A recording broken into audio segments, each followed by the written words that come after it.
On the night before my wedding, I overheard my fiancé laughing with his friends, saying, "She's just a temporary choice until someone better comes along." The next morning as he stood at the altar I walked in, but not to marry him. Instead I had a surprise that made him fall to his knees. I never planned to become the bride who brought her fiancé to his knees. Not in marriage but in absolute devastation. But life has a funny way of rewriting your story when you least expect it. The night before my wedding, fate handed me a truth I never asked for, and today I would return the favor. Before we begin, I want to take a moment to thank each of you for being part of this incredible journey.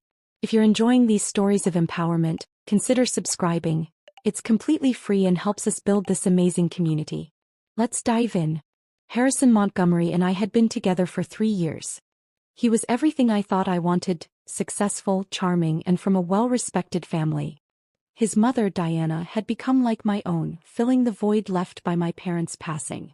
His sister Claire was the best friend I never had. Everything was perfect, or so I believed.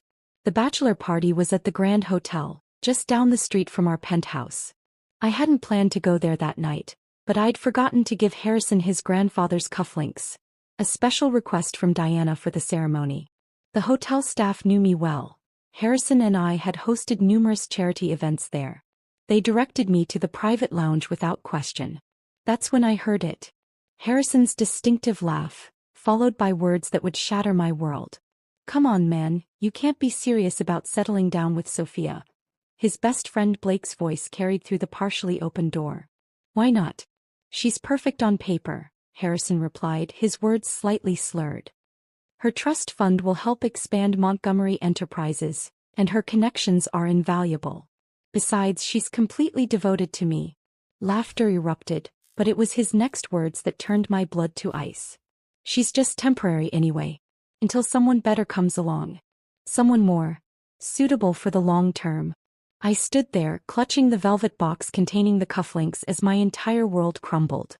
3 years of memories flashed before my eyes, but now they were tainted with a new perspective. The late-night business calls, the unexpected cancellations, the subtle ways he'd manipulate my decisions. It all made sense. But I didn't cry. Instead, a strange calm settled over me. I returned home and opened my laptop. As Harrison's business partner, I had access to everything: emails, financial records, client information. For hours later, I had enough evidence to destroy not just his heart, but his entire carefully constructed world. The morning of the wedding arrived with an unsettling serenity. My hands didn't shake as I applied my makeup, a stark contrast to the trembling excitement I'd imagined feeling on this day. The evidence I'd gathered lay hidden in a cream-colored envelope, tucked safely in my wedding suite. Diana burst into the room, her eyes glistening with motherly pride. "Sophia, darling. The flowers just arrived and they're absolutely perfect." She held up my bouquet of white peonies and blush roses, unaware that it would soon become a weapon rather than a symbol of love. As my bridesmaids fluttered around me like elegant butterflies in their champagne-colored dresses, I caught Claire's reflection in the mirror. Harrison's sister stood behind me, adjusting my veil with such tenderness that my resolve almost wavered. "Almost. I can't believe my brother got so lucky," Claire whispered, squeezing my shoulders. "You're going to take his breath away." "If only you knew how right you are," I thought, maintaining my practiced smile. The next hour passed in a blur of hairspray, lipstick touches, and champagne toasts I couldn't bring myself to drink. Every ping from my phone made my heart race. Not from pre-wedding jitters, but from anticipation of what was to come. My private investigator had promised final confirmations by noon. At 11:43 a.m. the text arrived. "Additional evidence secured. The reporter is in position." I excused myself to the bathroom, phone clutched in my trembling hands. The screenshots confirmed everything: Harrison's offshore accounts, the diverted company funds, and most damningly, emails to his mistress discussing their post-honeymoon plans. The same mistress who, ironically, sat on his company's board of directors. A knock at the door startled me. "Sophia? The coordinator says we have 30 minutes, Claire called out.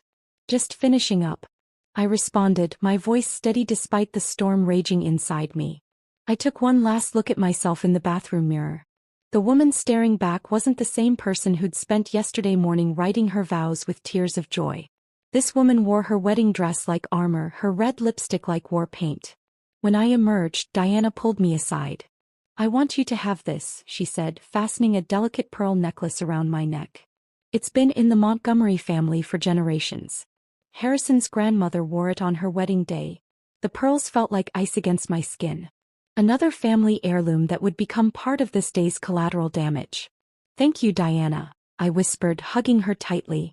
"I want you to remember that no matter what happens today, you've been more of a mother to me than I could have ever hoped for." She looked at me quizzically, but before she could respond, the wedding planner appeared, headset in place, clipboard at the ready. "Places everyone. The guests are seated and the groom is at the altar." My bridesmaids lined up, their excitement palpable. Claire kissed my cheek before taking her place at the front of the line. I waited until they'd all left before retrieving the envelope from its hiding place and sliding it into a discreet pocket sewn into my dress. The church doors closed behind them, leaving me alone in the vestibule. Through the heavy wood, I could hear the string quartet playing Pachelbel's Canon, the same song Harrison and I had chosen together on a rainy Sunday months ago. My phone buzzed one final time. Reporter and photographer in place. Business partners all present. Police contact on standby. I deleted the message and tucked the phone away. The wedding coordinator appeared beside me, radiant with professional cheerfulness. "Ready, Ms. Grant?" I thought of the moment I'd first met Harrison at that charity gala, how his smile had lit up the room. I thought of our first kiss in the rain, the way he'd proposed under the stars in Tuscany, all the dreams we'd shared. Then I thought of his cruel laughter last night, the years of lies, the carefully orchestrated deception. The church doors swung open. The wedding march began to play and 200 guests rose to their feet. At the end of the aisle, Harrison stood tall and handsome in his tuxedo, beaming with practiced charm. He had no idea that in less than 5 minutes, that smile would shatter along with his reputation, his business, and his carefully constructed world. I took my first step forward, clutching my bouquet. The weight of the envelope against my thigh reminded me of my purpose. This wasn't a wedding march. It was a countdown to destruction. "Yes," I told the coordinator, my voice steel wrapped in silk. "I'm ready." Each step down the aisle brought flickers of memories, moments I'd once treasured but now recognized as carefully crafted deceptions. The soft whispers of "beautiful bride" from the guests felt like bitter ironies against my skin. Harrison's smile grew wider as I approached, his confidence unwavering, the perfect mask of a man who thought he had everyone fooled. 3 steps from the altar, I caught Blake's eye in the front row. His smirk faltered slightly when I held his gaze, perhaps sensing something amiss in my expression. Next to him sat Rebecca Matthews, Harrison's business associate, wearing a tasteful navy dress that I knew cost more than most people's monthly salary, a dress likely purchased with diverted company funds. 2 steps away and I could see Diana dabbing her eyes with a monogrammed handkerchief. Claire stood among my bridesmaids, practically bouncing with excitement. The sight of them made my heart clench, knowing they were about to become collateral damage in Harrison's downfall. One final step.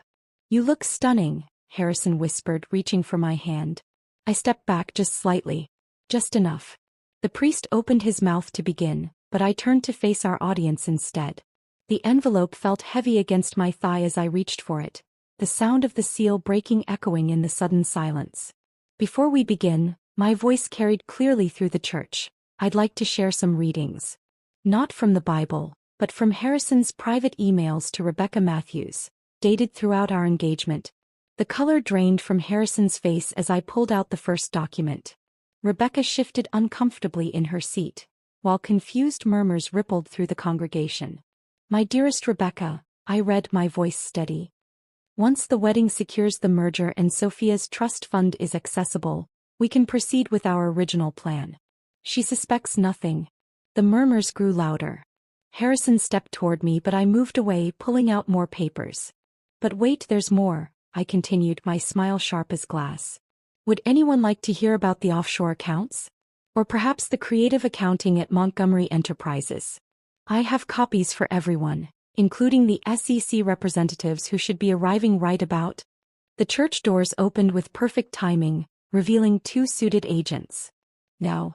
Harrison lunged for the papers, but I'd anticipated this. I let the documents scatter, watching as they floated down like toxic snowflakes, each one revealing another layer of his corruption. The photographer's eye planted among the guests captured every moment, their cameras clicking rapidly. "Sophia, please," Harrison hissed, grabbing my arm. "We can talk about this." I twisted free, facing him with all the cold fury I'd accumulated. "Talk? Like how you talked about me at your bachelor party. Just temporary, wasn't I? Until someone better comes along." His face went from white to gray. In the front row, Blake shifted uncomfortably, avoiding everyone's eyes.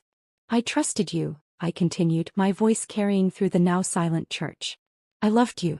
But you saw me as nothing more than a stepping stone. A means to an end." Diana stood up, her face a mask of confusion and growing horror. "Harrison, what is she talking about?" "Mother, I can explain." "Explain the embezzlement?" I interrupted. "The affair? The planned merger that would have bankrupted dozens of families? Please, Harrison, explain to everyone exactly who you are." The SEC agents were moving forward now, flanking the altar. Rebecca had already slipped out a side door, but she wouldn't get far. Another team was waiting outside. "You've ruined everything," Harrison snarled, his charming facade finally cracking completely. I smiled, reaching up to remove the Montgomery family pearls. "No, Harrison. You did that all by yourself. I'm just making sure everyone knows exactly who they're dealing with." The next few moments dissolved into chaos. The agents moved in, Claire was sobbing, Diana stood frozen in disbelief, and guests were either fleeing or recording everything on their phones. Through it all, I maintained my composure, watching as Harrison's perfect world crumbled around him. As he was led away in handcuffs, Harrison turned back one last time. "I did love you in my way." "Your way?"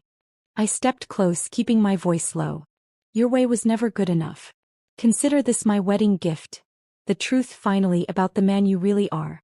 I turned away, walking back down the aisle alone, my head held high.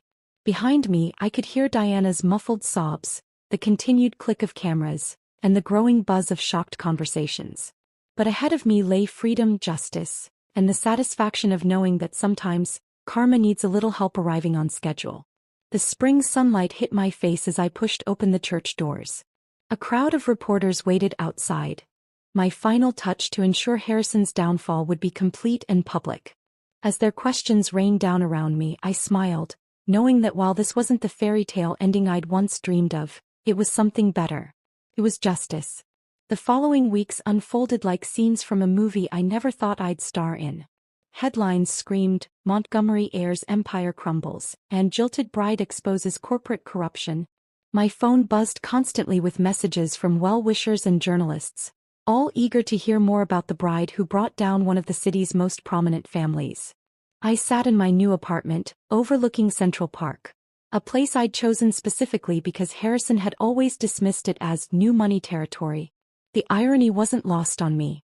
My laptop displayed the latest news.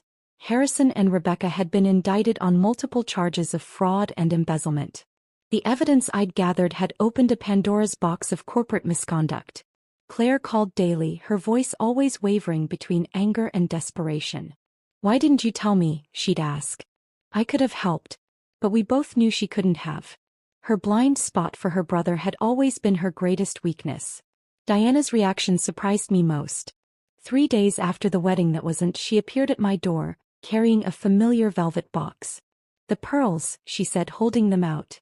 "They belong to you now." "Diana, I couldn't." "You exposed the truth," she interrupted, her voice firm despite her red-rimmed eyes. "That makes you more worthy of these than anyone who's worn them before." We sat on my new sofa, drinking tea from cups I'd bought just that morning. The silence between us was heavy with unspoken words. "I failed him," she finally whispered. "Somewhere along the way I must have." "No," I took her hand. "Harrison made his own choices. You gave him everything he needed to be a good man. He chose differently." The Montgomery Enterprises investigation revealed deeper corruption than anyone had imagined. Harrison's father had laid the groundwork years ago, and Harrison had merely perfected the art of deception. The company's collapse affected hundreds of employees, but I'd prepared for that too. Anonymous tips had helped many transfer their investments weeks before the scandal broke. Blake tried to contact me once, probably hoping to save his own skin. His message sat unread in my inbox, alongside Harrison's desperate attempts at explanation. Some bridges aren't worth rebuilding. Rebecca turned state's evidence, of course. She'd always been practical that way. Her testimony would ensure Harrison spent a significant portion of his prime years in a federal institution, trading his bespoke suits for prison garb. The media painted me as a hero, the whistleblower bride who chose justice over love. They didn't understand that it was never a choice. The moment I heard Harrison's true feelings, the path forward became crystal clear. Love without respect is like a house built on sand. It's bound to collapse. My own company flourished in the aftermath. Clients appreciated working with someone who demonstrated such unwavering ethical standards. The irony wasn't lost on me. Harrison's attempt to use me had backfired spectacularly, launching me into greater success than he'd ever imagined. 1 month after the wedding, I received a letter from Harrison's grandmother. Her shaky handwriting filled 3 pages with memories of her own marriage, of watching Harrison grow up, and finally her gratitude for preventing the family name from becoming synonymous with unchecked corruption. "You did what none of us had the courage to do," she wrote. "You saw the truth and refused to look away." The letter ended with a photograph, Harrison's grandfather on his own wedding day, young and hopeful. The same hope I'd once seen in Harrison's eyes. The same hope that had twisted into something darker when nobody was watching. I kept the photo not out of sentimentality, but as a reminder that appearances can be deceiving. The charming smile that had once won my heart had hidden a calculated mind plotting my destruction. Never again would I let someone else's mask become my reality. As summer faded into autumn, I found myself walking through Central Park more often. The changing leaves reminded me that transformation, while painful, was necessary for growth.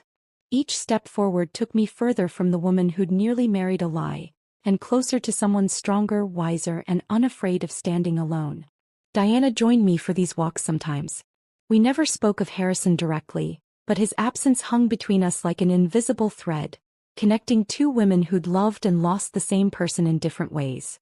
"You know," she said during one of our walks, "I always wanted a daughter who would carry on the Montgomery legacy of strength and integrity. Turns out I got one, just not in the way I expected." I squeezed her hand, understanding the weight of her words. In trying to destroy me, Harrison had inadvertently given me something precious. A family bound not by blood or false promises, but by truth and resilience. The media eventually moved on to newer scandals, but the lessons remained. Sometimes the greatest act of love isn't saying "I do," it's having the courage to say "I won't." 6 months after the wedding, I found myself standing in front of Montgomery Enterprises' former headquarters. The building's gleaming facade remained unchanged, but the company's name had been replaced by that of its new owners. Inside, a different kind of energy pulsed through the renovated offices, one of transparency and renewed purpose. I'd been invited to consult on the company's restructuring, a delicious twist of fate that hadn't escaped my notice. The new management wanted to understand how the previous corruption had gone undetected for so long. Who better to explain than the woman who'd uncovered it all? Walking through the familiar corridors, I passed Harrison's old office. It had been converted into a communal workspace, its imposing mahogany doors replaced with glass panels.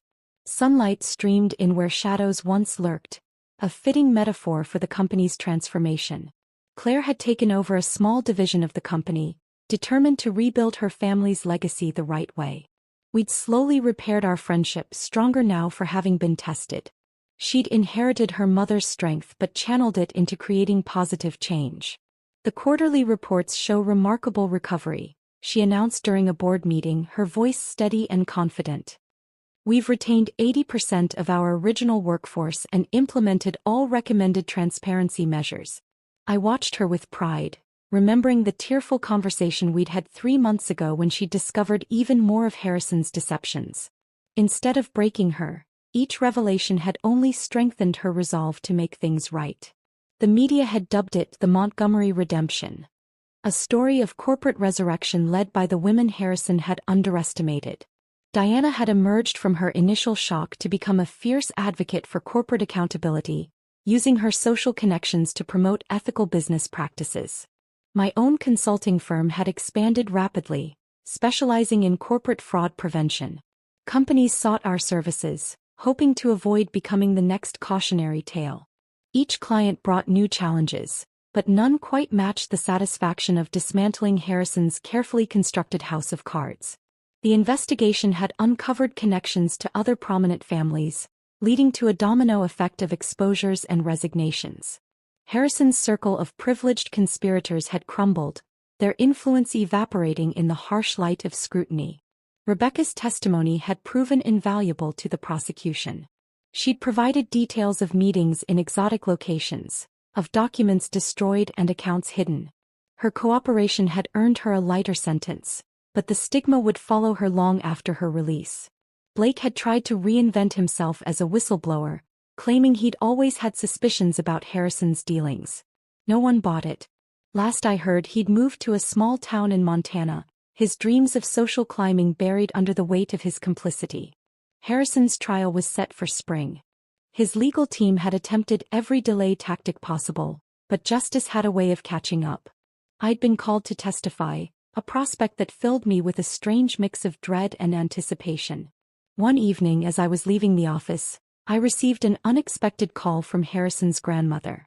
"I've been going through old family albums," she said, her voice crackling with age and emotion. "There's something you should see." Over dinner in her elegant townhouse, she showed me photographs of Harrison as a child.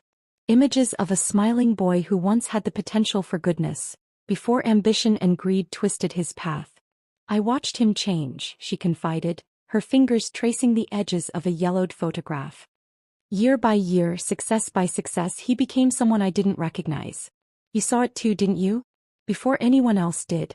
I nodded, remembering subtle moments when Harrison's mask had slipped, a cruel comment here, a dismissive gesture there.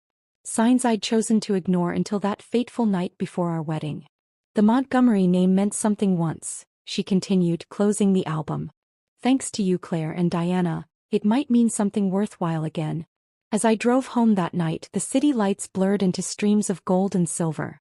I thought about legacy, not just the Montgomerys but my own. In choosing to expose the truth, I'd helped create a ripple effect of positive change. The wedding dress still hung in my closet, a reminder not of what I'd lost but of what I'd gained: strength, clarity, and the knowledge that sometimes the best revenge isn't destruction, but reconstruction. Building something better from the ashes of deception. Tomorrow, I would meet with another company seeking guidance on ethical business practices. The irony wasn't lost on me. Harrison's betrayal had led me to my true calling. In trying to use me as a stepping stone, he'd inadvertently helped me find my path. The night before my wedding, I'd overheard a truth that shattered my world.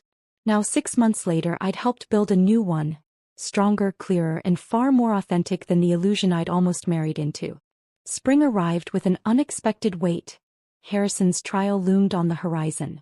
The courtroom buzzed with tension as I took the witness stand, my voice unwavering as I recounted every detail. His eyes never left me during my testimony, but they no longer held the power to make my heart race. Instead, I saw him clearly for who he was. A man whose greatest defeat was being exposed for his true nature. The evidence was overwhelming. Each document I'd gathered that fateful night before the wedding became another nail in the coffin of his defense. His lawyers attempted to paint me as a vengeful woman scorned, but the paper trail told a different story, one of calculated fraud spanning years. The most poignant moment came when Diana testified. She sat straight-backed in the witness chair, her elegant composure intact as she detailed how her own son had manipulated family funds and betrayed generations of trust. "The truth," she stated clearly, her voice carrying through the hushed courtroom, "must stand above blood." Harrison's face crumpled at her words. For the first time, I saw genuine emotion break through his practiced mask. The realization that he'd lost not just his freedom, but his mother's unwavering support. The trial lasted 3 weeks. Each day brought new revelations, more evidence of how deep the corruption had run. Former employees testified about threats and coercion. Business partners revealed how they'd been drawn into Harrison's web of deceit. Through it all, I sat in the gallery beside Claire, watching the man we'd both loved reveal his darkest colors to the world. The verdict came on a rainy Thursday afternoon. Guilty on all counts. The sentence: 15 years, no possibility of early parole. As the judge read out the terms, I studied Harrison's profile, still handsome but somehow diminished. The charming smile that had once won over boardrooms, and my heart was nowhere to be seen. Rebecca, having pleaded to lesser charges in exchange for her testimony, received 5 years.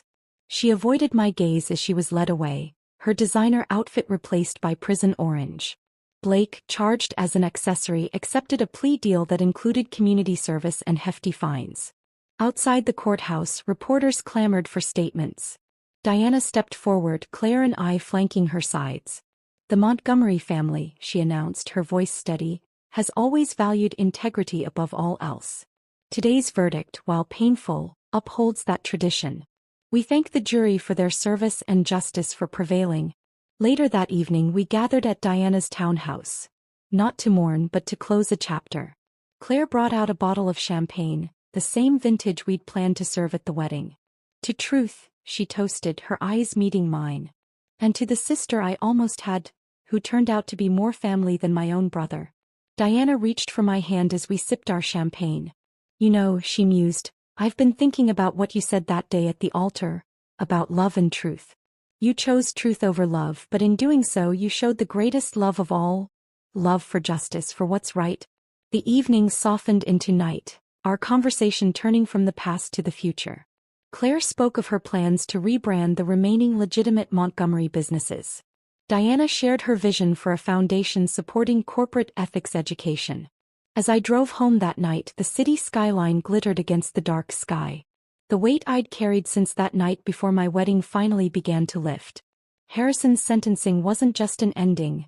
It was permission to truly begin again. My phone buzzed with a message from an unknown number. A photo appeared, Harrison in his prison uniform, being led to his cell. Below it, words from a sympathetic guard. "Thought you'd want to see this. Justice served." I deleted the message without responding. I didn't need to see Harrison brought low.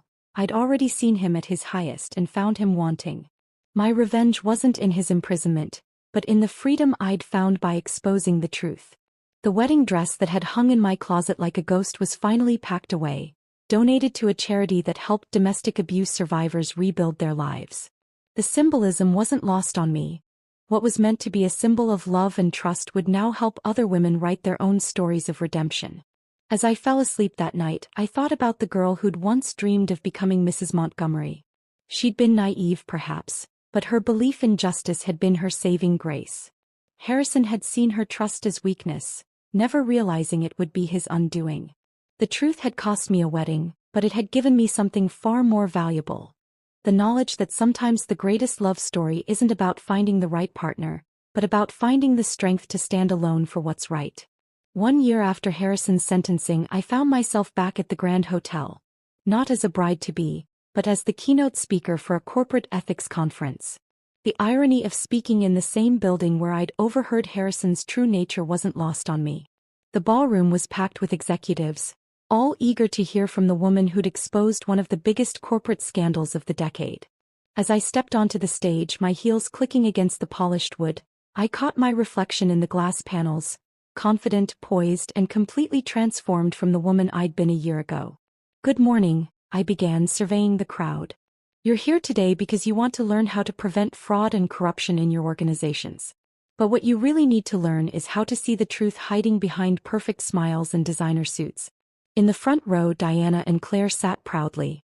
Claire had successfully rebranded the remaining Montgomery assets into a new company focused on sustainable investments. Diana's foundation had already sponsored ethics programs at 3 major universities. "The greatest threat to corporate integrity," I continued, "isn't always external. Sometimes it's the charming CEO with a Harvard degree. Sometimes it's the trusted partner with a flawless track record. And sometimes it's the person you plan to spend your life with." My consulting firm had grown exponentially, with offices now in New York, London, and Singapore. Companies worldwide sought our expertise in fraud prevention and corporate transparency. Each new client brought with them stories of near misses and close calls, potential Harrison Montgomerys caught before they could cause irreparable damage. After my speech, during the networking reception, a young woman approached me. Her hands trembled slightly as she introduced herself. "I'm engaged to my company's CFO," she confided, her voice barely above a whisper. "Last week I found some discrepancies in our books. After hearing your story, I don't know what to do. I looked at her, seeing my former self reflected in her uncertain eyes. The truth doesn't get easier to tell, I said gently, but living with lies becomes impossible once you see them. By the end of the day, another corporate fraud had been prevented, another scandal averted. The young woman's fiancé was quietly removed from his position, the authorities notified. She sent me a thank you note a month later, signed with her maiden name and a promise to never settle for less than complete honesty. My story had become a beacon for others, a reminder that choosing truth over comfort wasn't just an option, it was a necessity. Business schools used the Montgomery case as a teaching tool, and I occasionally guest lectured, sharing insights that could only come from having loved and lost a master of deception. Claire joined my firm as a partner, her experience in rebuilding after corporate scandal proving invaluable. Together, we developed programs to help companies foster cultures of transparency and accountability. You know, she said one evening as we reviewed case files, I used to think Harrison was the strong one in our family. Now I realize strength isn't about maintaining power. It's about having the courage to expose wrongdoing even when it hurts. Diana's foundation launched a scholarship program for women in business ethics, naming it after Harrison's grandmother who had passed away peacefully months after his sentencing. Her last words to me had been, "You saved our family's soul." The media still occasionally ran stories about the runaway bride who saved Wall Street. But my life had moved far beyond that single day of reckoning. My work had evolved from an act of revenge into a mission of prevention and protection. Harrison's appeals were systematically denied, his attempts to reduce his sentence falling on deaf ears. The evidence I'd gathered that night had been too thorough, too damning to dispute. Sometimes I wondered if he ever truly understood that his downfall hadn't been caused by my discovery of his plans, but by his own belief that love could be used as a weapon. 1 year after exposing the truth, I stood in my office overlooking Central Park, watching the sunset paint the sky in shades of redemption. On my desk sat a framed photo of Diana, Claire, and me at the opening of the Foundation's first Ethics Center. Next to it lay a small velvet box containing the Montgomery family pearls. No longer a symbol of betrayal, but a reminder that sometimes the most precious inheritance is the courage to stand for what's right. The truth hadn't given me the happy ending I'd once dreamed of. Instead, it had given me something far more valuable. A purpose, a mission, and a family bound not by blood or marriage, but by an unwavering commitment to integrity. 18 months after the day I walked away from my own wedding, I received an unexpected phone call. Harrison wanted to see me. His request came through his prison counselor. A meeting for closure, he claimed. Diana and Claire advised against it, their protectiveness showing in their concerned expressions. But something in me needed this final conversation, this last piece of the puzzle to complete my healing. The prison visiting room was stark and cold, nothing like the luxurious spaces where we'd once shared our dreams. Harrison sat at the metal table, the orange jumpsuit a jarring contrast to the tailored suits he once wore. His features had hardened, the polished charm replaced by a weathered authenticity I'd never seen before. "Sophia," he said, his voice rougher than I remembered. "Thank you for coming." I sat across from him, maintaining a composed exterior while my heart raced with memories. "Why did you want to see me, Harrison?" He looked down at his hands, the ones that had once slipped an engagement ring onto my finger. "I've had a lot of time to think. About what I did, who I was, who I am." 18 months of reflection, I noted. That's quite a change from the man who thought he could charm his way through life. "I deserved everything that happened," he admitted, surprising me with his directness. "The truth is, I never deserved you. Not because you weren't enough, but because I wasn't." The words hung between us, heavy with the weight of lost possibilities. Through the visiting room window, I could see clouds gathering, mirroring the storm of emotions in my chest. "You know what the worst part is?" he continued, looking up to meet my eyes. "I did love you. In my twisted, selfish way, I loved you. But I loved power more. I loved the game more." "Love shouldn't be a game, Harrison." "No," he agreed quietly. "It shouldn't." We sat in silence for a moment, the distant sounds of the prison creating a somber backdrop to our final conversation. "Rebecca's been writing to me," he said suddenly. "Asking for forgiveness. As if forgiveness could undo what we did." I studied his face, seeing for the first time the toll of consequences on a man who'd never believed they applied to him. Are you asking for my forgiveness too? No, he shook his head. I'm asking for you to know that you were right. About everything. The woman who walked away from that altar was stronger than the man standing at it ever was. The guard signaled that our time was nearly up. Harrison straightened, a shadow of his old composure returning. I heard about your work, he said. The Ethics Foundation, the consulting firm. You've built something meaningful from the ashes of what I destroyed. We all did, I replied. Your mother, Claire. We found strength in the truth you tried to bury. As I stood to leave, Harrison called out one last time. The night before the wedding, when you overheard me, was that the first moment you knew? I turned back, remembering the girl who'd stood outside that door, clutching those cufflinks. No, I answered honestly. It was just the first time I admitted what I'd always known. Walking out of the prison, I felt lighter somehow. Not because Harrison had changed or because his recognition of his faults had given me validation. I felt lighter because I finally understood. My strength hadn't come from exposing his lies or walking away from our wedding. It had come from choosing truth over comfort, justice over love, integrity over illusion. Diana was waiting in the parking lot, her presence a silent support. Are you okay? She asked as I slid into the passenger seat. Yes, I smiled, realizing it was completely true. I really am. As we drove away, I watched the prison disappear in the side mirror. Harrison would serve another 13 years, but I was already free. Free from the weight of what-ifs and might-have-beens. Free from the ghost of a love that was more fiction than fact. The sky had cleared, and ahead of us, a rainbow arched across the horizon, nature's reminder that after every storm, there's a chance for something beautiful to emerge. My phone buzzed with a message from Claire. The Foundation's latest initiative had received full funding. Life had a funny way of working out. I'd lost a fiancé but gained a family. Lost a dream but found a purpose. The night before my wedding had seemed like an ending, but it had really been a beginning. The start of a journey toward something far more precious than the fairy tale I'd almost settled for. The truth, it turned out, hadn't just set me free. It had set us all free. 1 year after my meeting with Harrison, my life had blossomed in ways I never imagined possible.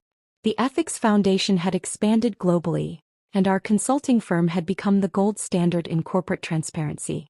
But it was a different kind of meeting that would mark this chapter of my story. I was giving a lecture at Columbia Business School when I noticed him in the audience. Dark eyes fixed intently on my presentation, asking thoughtful questions about preventive measures against corporate fraud. Professor Marcus Chin, visiting faculty from Stanford, specialized in business ethics and corporate responsibility. After the lecture, he approached me with an interesting proposition. Ms. Grant, your experience could revolutionize how we teach ethics in business schools.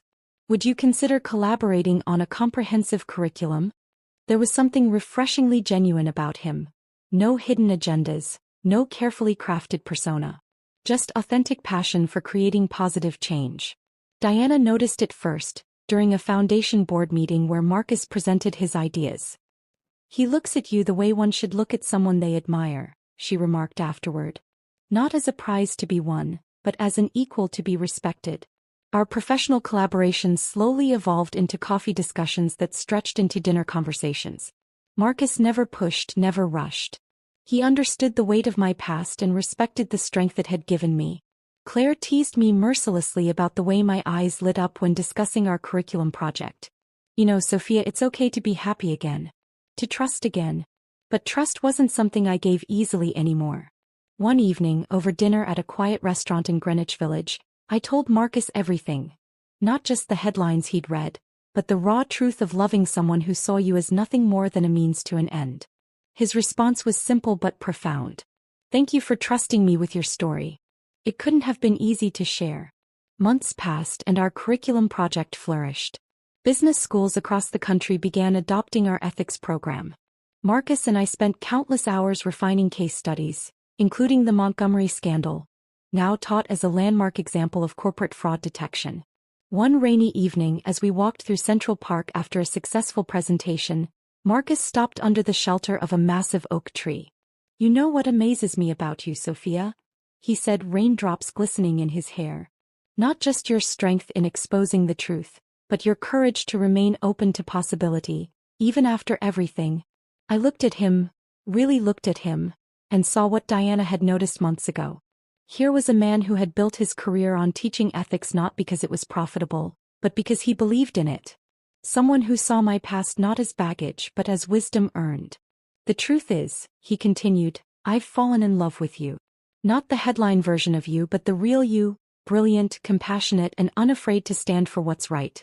I'm not asking for anything except the chance to show you that love can be honest, straightforward and true. Standing there in the rain, I felt something I thought I'd lost forever. Hope. Not the naive hope of my younger self, but something stronger, tempered by experience and wisdom. Claire and Diana were ecstatic when I finally admitted I was dating again. Life has a way of bringing us exactly what we need, Diana said, squeezing my hand. Sometimes it's the courage to expose a lie. Sometimes it's the strength to embrace a truth. The Foundation's annual gala provided a perfect opportunity to make our relationship public. As Marcus and I danced under the crystal chandeliers of the Grand Hotel. Yes, the same one where I'd overheard Harrison's betrayal. I realized how far I'd come. You're thinking about that night, aren't you? Marcus asked softly. Yes, I admitted. But not with regret. That night taught me to trust my instincts, to demand truth and love. It led me here. He smiled, understanding in his eyes. To quote your famous speech, the truth doesn't always give you the ending you wanted, but it always leads you to the one you need. As we swayed to the music, I caught Diana's knowing smile from across the room. She raised her glass in a subtle toast, and I knew she was thinking what I was.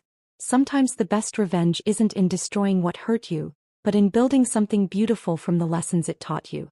The truth that shattered my world 2 years ago had led me to a love that didn't need to be tested or proved. A love as transparent and steady as the principles we both lived by. 3 years to the day after my almost wedding to Harrison, I stood in front of my full-length mirror, adjusting a different white dress.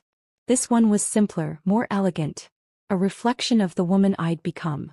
Diana fussed with my veil, her eyes glistening with genuine happiness. This time, she whispered, everything is exactly as it should be. Claire burst into the room, champagne in hand. Marcus is practically floating out there. And you should see the students who showed up. Half of Columbia's business school came to watch their favorite professors tie the knot. The venue wasn't a grand cathedral like my first planned wedding. Instead, we chose the botanical gardens where Marcus and I had spent countless hours discussing our curriculum between stolen kisses and shared dreams. The guest list was smaller, but every person present represented a genuine connection. A true relationship built on mutual respect and understanding. Ready? Diana asked, holding out a familiar velvet box. The Montgomery pearls gleamed in the morning light. Once a symbol of a dynasty built on deception, they now represented something different. The power of transformation, of turning pain into purpose. Actually, I smiled, closing the box gently, I think these belong to the Foundation now. A reminder of where we've been and how far we've come. Diana's eyes welled with tears as she hugged me. You truly are the daughter I was meant to have. The ceremony was everything my first one wasn't. Authentic, intimate, and filled with genuine joy. Marcus's vows spoke not of ownership or obligation, but of partnership and shared purpose. When he mentioned how my story had inspired him long before we met, how my courage had made him a better educator in person, I saw the same conviction in his eyes that I'd seen during our first meeting. My own vows acknowledged the journey that had led me here. Love isn't about perfect moments or grand gestures, I said, looking into his steady gaze. It's about choosing truth over comfort, growth over complacency, and finding someone who makes those choices with you every day. The reception buzzed with energy as students mingled with business leaders, all united by our shared commitment to ethical leadership. The Foundation's newest initiative, a scholarship program for whistleblowers seeking to rebuild their careers, had just launched, turning another page in our story of transformation. Claire clinked her glass for the toast, her smile radiant. To my sister, not by blood but by choice, who taught us all that the greatest love story isn't about finding the right person, but about becoming the right person. And to Marcus, who proved that true love doesn't ask you to compromise your values. It elevates them.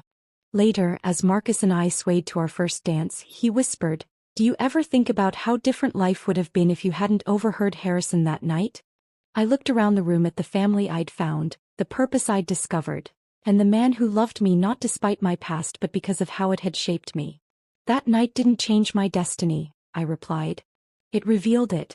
News had reached us that Harrison was up for parole review, but it felt distant, like a chapter in someone else's story. His actions had set my transformation in motion, but they no longer defined me. The woman who had walked away from a false dream had found something real. A love built on truth, a purpose born of principle, and a happiness earned through courage. As the evening wound down, Diana pulled me aside. "I have something for you," she said, pressing a small package into my hands. Inside was a simple journal, Harrison's grandmother's diary from her early days as a Montgomery. She wrote about choosing truth over convenience, even when it costs you everything, Diana explained. "You're not just continuing her legacy, you've reinvented it." Looking out at the garden where Marcus chatted with our guests, I felt a profound sense of completion. The revenge I'd once sought had transformed into something far more powerful. Redemption, not just for myself but for everyone touched by our story.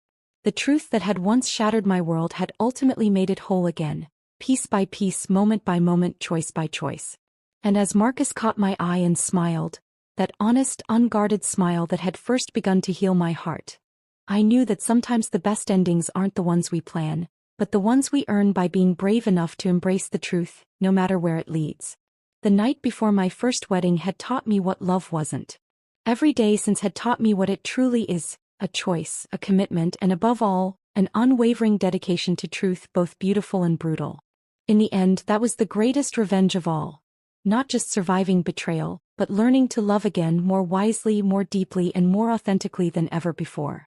5 years after the fateful night that changed everything, I stood at a podium in front of a packed auditorium at Stanford Business School.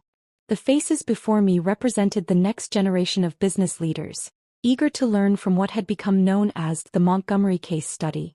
Marcus sat in the front row, now the department head of business ethics, beaming with the same pride he'd shown on our wedding day.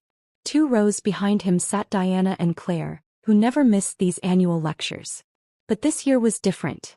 This would be the last time I told this story. "Many of you know the headlines," I began, my voice carrying through the hushed space.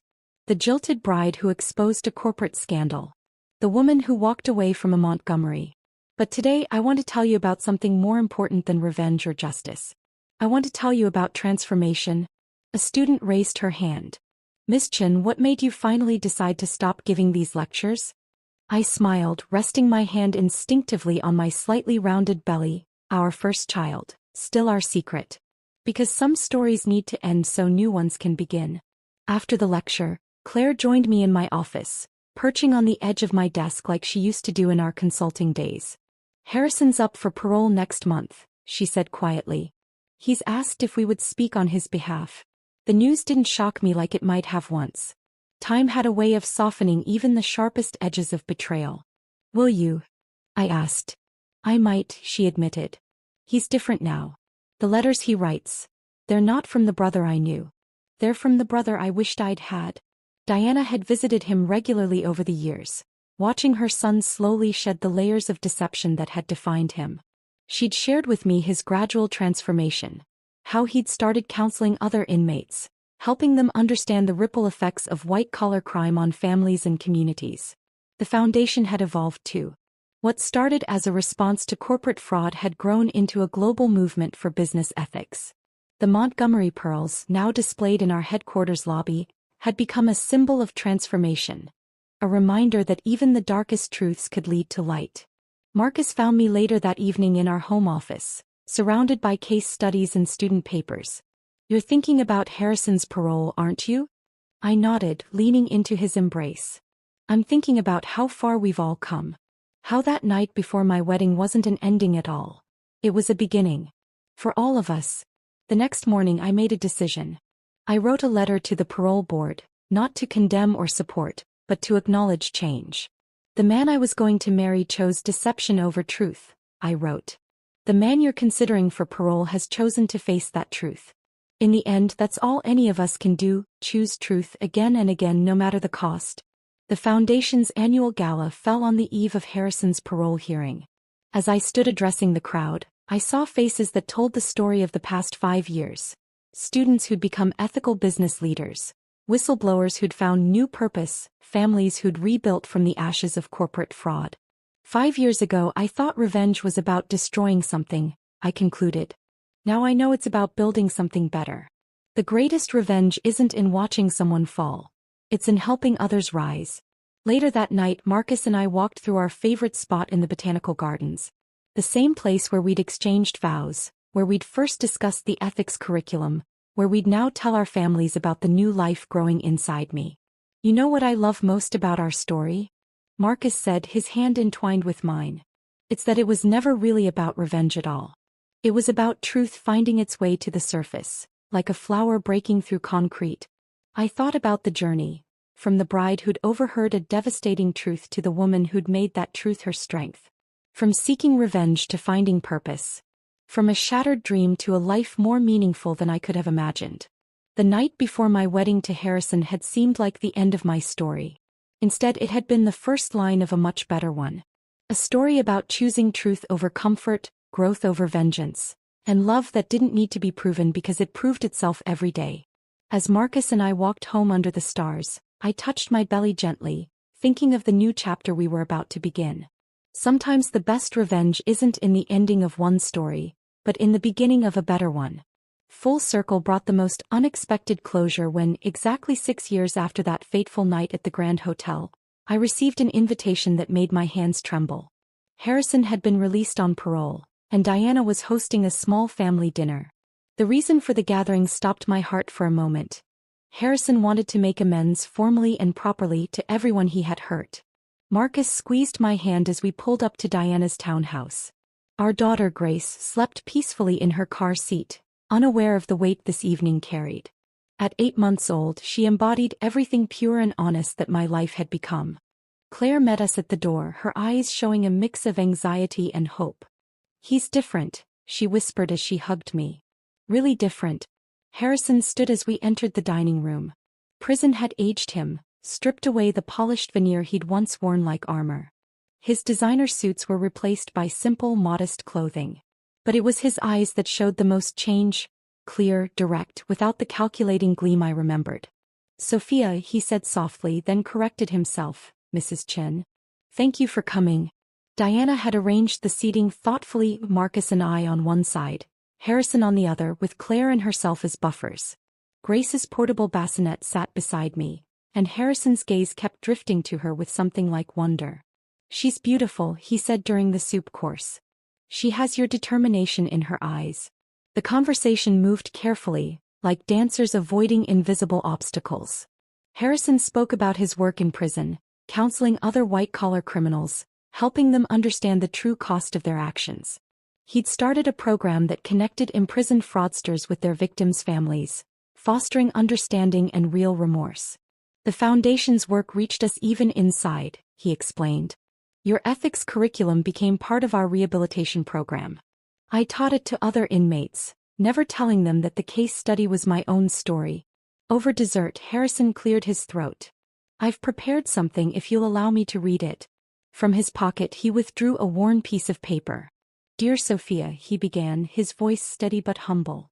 "Thank you. Not for what you prevented me from doing to you, but for what you helped me become by exposing who I was. The night before our wedding, you heard the truth about who I was then.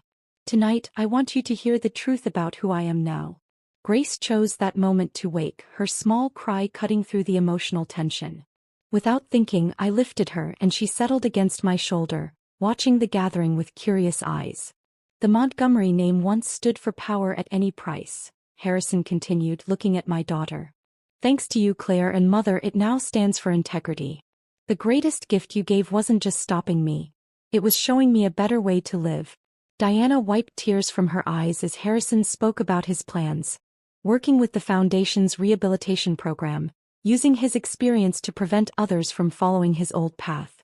He'd already declined lucrative offers that would have put him back in the corporate world. "I've learned that true power isn't in controlling others," he said, looking directly at Marcus and me. "It's in controlling yourself, in choosing truth even when lies would be easier." As the evening drew to a close, Harrison asked to meet Grace. I found myself nodding and Marcus supported my decision with a gentle smile. Harrison knelt before her bassinet, his face soft with emotion. "Hello, little one," he whispered. "Your mother taught me the most important lesson of my life. I hope you grow up to be as brave and true as she is. Walking out into the cool evening air afterward, I felt lighter somehow. Marcus carried our sleeping daughter to the car as I lingered on Diana's steps, looking up at the stars. You know, Diana said, joining me, when you exposed Harrison's truth 6 years ago, I thought our family was destroyed. Instead, you gave us all a chance at something real. The night before my wedding to Harrison had shown me an ugly truth that shattered my world. But from those shards, we'd all built something beautiful. A family bonded not by lies and obligations, but by choice and truth. As Marcus, Grace, and I drove home, I thought about the power of real redemption. Not just saying sorry, but living differently. Harrison's transformation wasn't just an ending to our story. It was proof that sometimes the greatest revenge isn't in destroying someone's world, but in helping them build a better one. The truth that had once broken my heart had healed us all, in ways none of us could have imagined on that night 6 years ago. Sometimes the best endings aren't the ones we plan, but the ones we earn by facing our truths and choosing to grow from them.